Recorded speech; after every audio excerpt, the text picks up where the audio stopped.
Thank you very much, colleagues. It's great to be here. I've been in your country really only a very short time, but it's been sufficient to persuade me that it's been my loss not to have visited sooner, and that I must return again as quickly as I'm able. I've been made very welcome and seen much that has impressed and delighted me.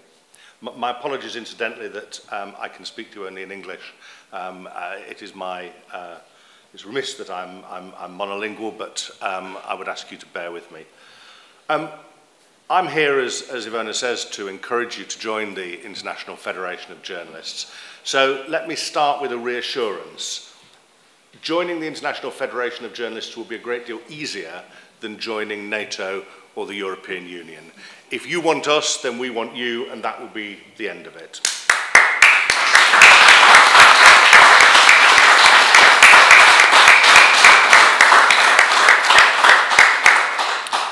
Let me tell you a little bit about our organisation. We are an umbrella organisation of unions and associations of journalists around the world.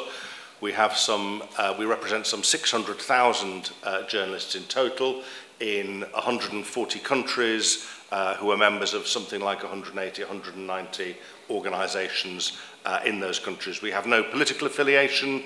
We represent journalists of every faith, of every creed, of every race. Our concern is to enable them to do the best journalism they can and to create an environment in which they can do that journalism.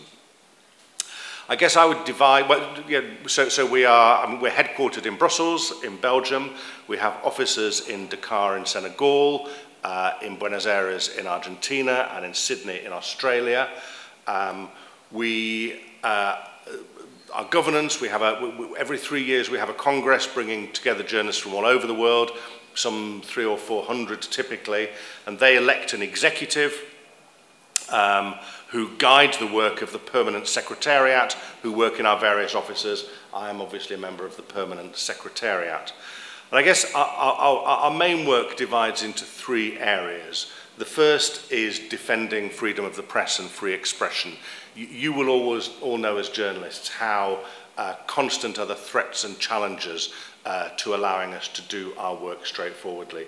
So in many, many areas, sometimes the work of the United Nations, the OSCE, the Council of Europe, the EU, constantly producing regulations and laws that have the potential to affect our ability to do our work. We are constantly monitoring those and making responses on behalf of journalists, as well as proposing legislation. One of our current campaigns is to persuade the United Nations to adopt a convention on the safety of journalists, something that it's never done before. We're quite a long way down the process of doing that, and our hope is that if a convention is adopted at the UN, it will both be a prompt to national governments to do more to safeguard journalist safety, but perhaps more importantly, where people are injured or worse still, killed, it will provide an easier means to hold national governments to account within international structures. We're also pursuing a case in the International Criminal Court on behalf of journalists in Palestine who have been targeted by the Israeli Defense Forces. It will be the first time, if that's successful, that they have been held to account. Obviously, the killing of Shireen Abdul Akbar is the most well-known case from Palestine, but there are many others. We're working in conjunction with the Palestinian Journalists Syndicate in doing that. So there are broad press freedom issues. We also work to practically support individual journalists. When the change of administration happened in Afghanistan and there was a catastrophe for the Afghan media, many journalists were placed in threat of their lives. We helped some to leave the country and start new lives in the United States, Canada, France, the United Kingdom and others. We also provided a lot of small grants for journalists who remained in Afghanistan, possibly only 200 or 300 euros, or in some cases food or practical equipment that they needed to continue doing their lives, doing their work. And more recently we've established 2 hostels in Islamabad where displaced Afghan journalists can live. Some have been living on the streets, so desperate have been their circumstances. We're doing that in conjunction with UNESCO. It can only help a few people, but for at least a few people, that's some kind of lifeline. We also have a thing called the International Safety Fund, which provides individual grants to journalists in the greatest distress. I mean, usually in countries who have relatively weak unions or organisations who are unable to help people most directly, but often with medical bills or with issues with their own equipment that are preventing them from doing their work, we make individual one-off grants to help them. We also work to help our member organisations develop their own work. We recognise that the best place from which journalists can get support is their own national organisations. So we work to share expertise from larger, better developed unions to those who can learn from them, but also from unions who have risen to the greatest challenges. Sometimes they are the smaller organisations in areas where, with less of a tradition of organisation, but they have risen to challenges in ways that the rest of the world can learn from. So we work to facilitate that. We have projects all over the world trying to work to that end. But I think if you're considering joining us, you ought to be asking, what is it that you have as an organisation in your heart? What is it that really motivates you beyond your work day to day? And I think to find the answer to that, it's worth reflecting on the nature of journalism itself. We're approaching our centenary. We were founded in France, in Paris, in 1926. 19 journalists' organisations came together in 1926, including representatives from the Western Balkans, to found this organisation. And with the centenary in mind and thinking about celebrating that, I've been looking at our archives and our history to try and get a flavour of what they were talking about then. It's very interesting. They were very concerned about press freedom and the pressures on that. They were very concerned about the problem of fake news. They thought that journalism could be exploited to try and whip up national or ethnic hatreds amongst people. They were very concerned about the advance of new technology. The thing that was really worrying them in 1926 was the development of radio news, and people fretted that if people could get their information by just listening to a machine, then surely people would soon forget how to read, and how would that impact journalists? And the really striking thing, looking at all of these, is that they're issues which are almost identical to the principal issues that are facing us as journalists today, it seems to me. They're the same. I mean, of course, they're different national conflicts that are animating them. It's different technologies that we're fretting about, but fundamentally, they're the same issues. And reflecting on why that is, I think it's actually in the nature of journalism. I think that there are challenges that we face as journalists which are separate from other members of the workforce. I mean, of course, everybody who goes out to earn a living has to deal with turbulent economic circumstances, has to deal with industries expanding and contracting, technologies replacing workers or creating new opportunities. But as journalists, we face the prospect that people may physically or verbally attack us for the work that we do, deliberately target us in a way that most workers don't face. I think apart from politicians, we're the only civilian occupation who routinely follows that, who routinely experiences that issue. We face powerful individuals, powerful governments, powerful corporations trying to constrain what we're saying, and we have as part of our daily working lives to deal with that pressure and to work out ways that we can continue to do our work responsibly despite that pressure. We often face employers who don't want us to exercise free expression and don't want us to do our jobs to the maximum. And again, that's a pressure that journalists face uniquely. And the intriguing thing to me is that although we are intrinsically a competitive profession, we compete for stories, we compete to create the best and most brilliant editorial products, our response to this unique pressure is a collective one. Whether it's within our workplaces, when we find that somebody's been interfering with our stories, we sit down together with our colleagues and we try and work out how to deal with that at a workplace basis, whether it's at a national level, where we come together in associations and unions to deal with issues of that kind, or whether at an international level, where for a century we've sustained an international body trying to take that up in the supernatural sphere.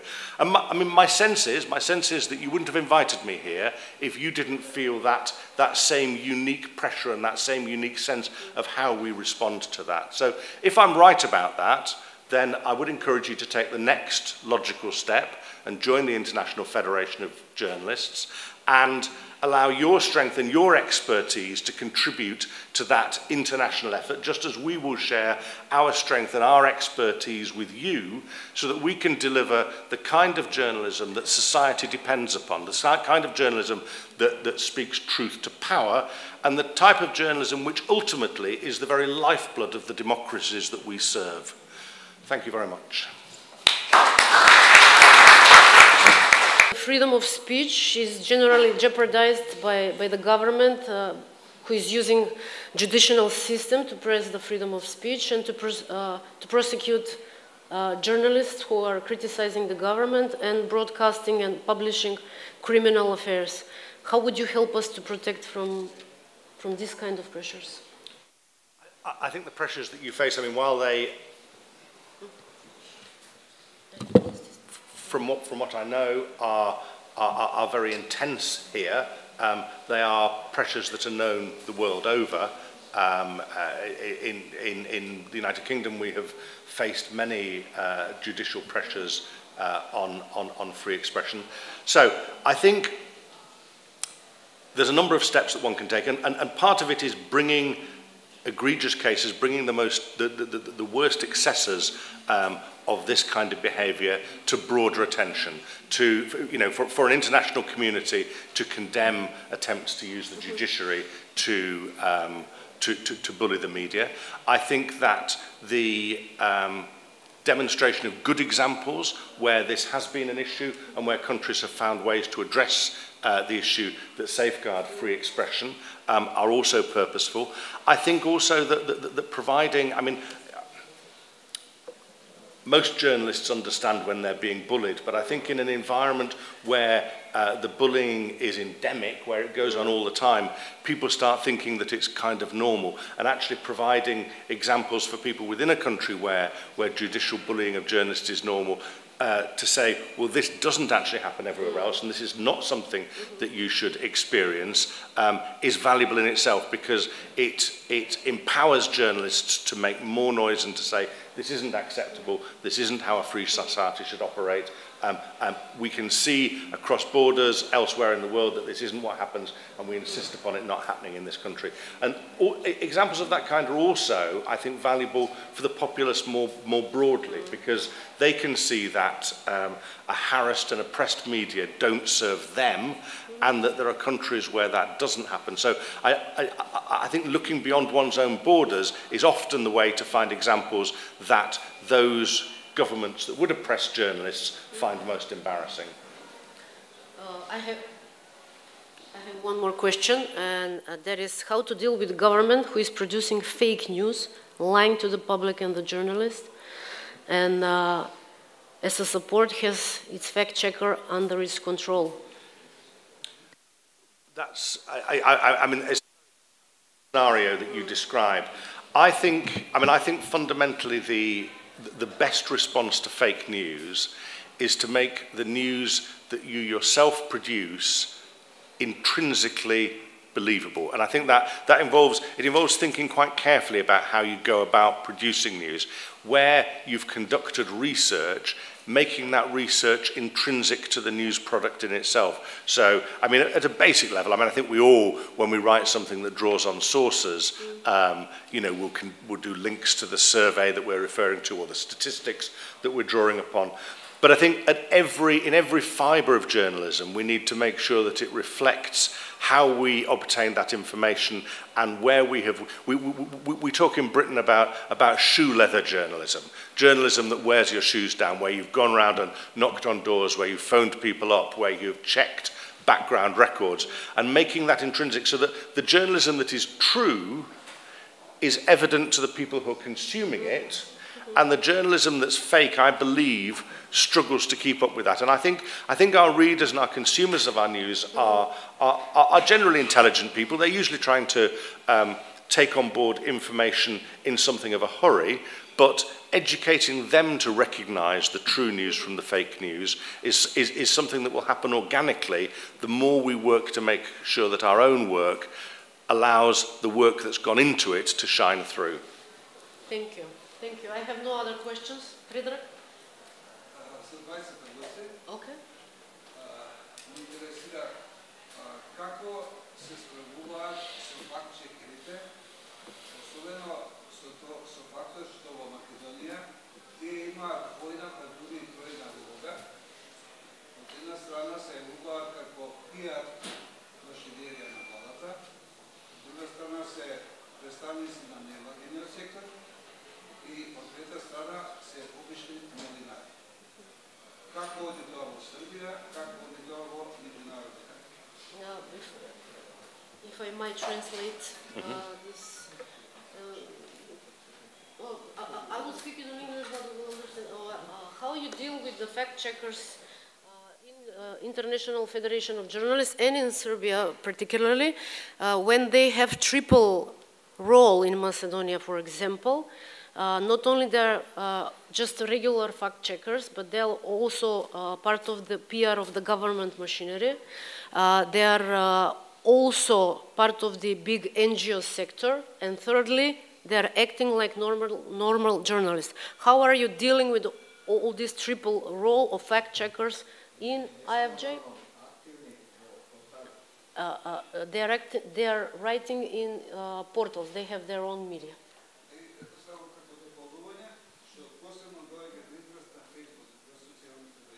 Which is actually most viewed on social media like Facebook, Twitter, etc.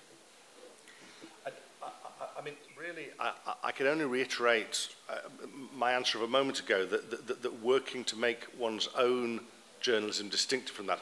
What you're describing is a very, very challenging scenario when a government, you know, for a government to take that role of perpetuating lies, I recognise is a deeply, deeply challenging scenario. My sense is that consumers of news and information have a sense of when it's true.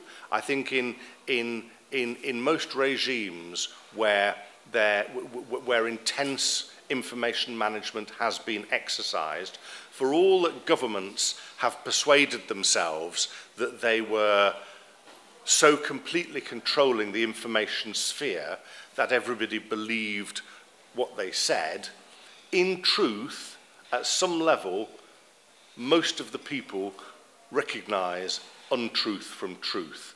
And I think many of you will have experience of you know, times when governments felt that they had a complete monopoly on information and when people simply didn't believe it. And I think if as ethical, determined journalists, we make the effort, as I've described before, making it intrinsic to our product to make it recognizably true, that people will recognize that. But I don't deny, I don't want to gloss over the kind of challenges that the situation that you describe recognizes. And I can only hope that with greater international attention, it might make your life slightly easier. Thank you. U Srbiji je vrlo slična situacija i veliki fondovi sa zapada ulaze u organizacije koje se bave takozvanim fact-checkingom, odnosno proverom činjenica, a zapravo dolazimo u situaciju da ti fact-checkeri postaju cenzori, da oni odlučuju šta je istina, šta nije i da oni vama kao korisniku medija određuju šta ćete vi vidjeti kao neku informaciju. Desilo se relativno nedavno jednom listu u Srbiji da su preneli izjavu jednog od zvaničnika naših srpskih, ne znam se da li je bio Vučić ili neko drugi, a onda je neka fact-checking organizacija ocenila da je ta izjava netačna i onda umjesto da kažu taj zvaničnik je, Vučić je slagao, pogrešio, oni su Facebooku signalizirali da, pošto su oni partner Facebooka, oni su Facebooku signalizirali da taj medij pušta, širi lažne vesti.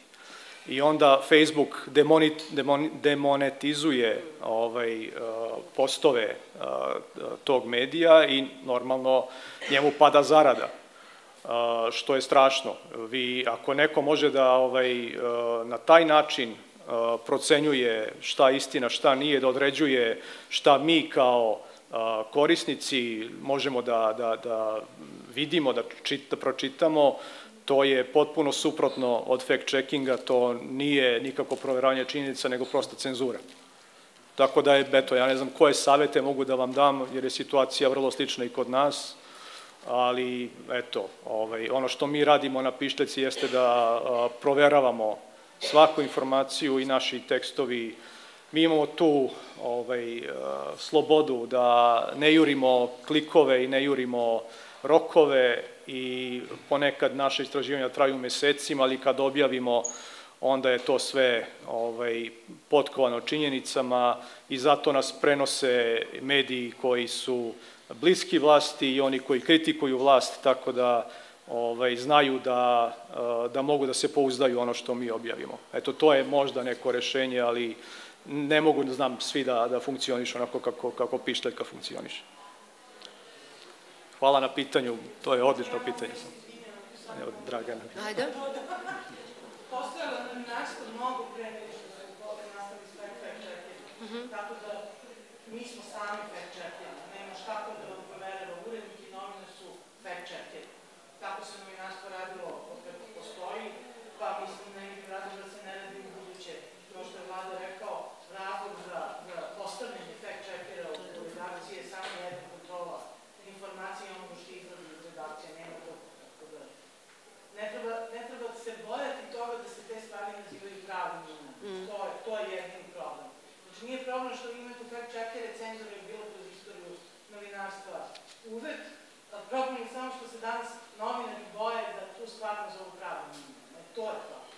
Tako da, nemoj da nam fact-checkeri ništa ako smo mi na mesecu. Hvala. To je bila odlična primjena, hvala.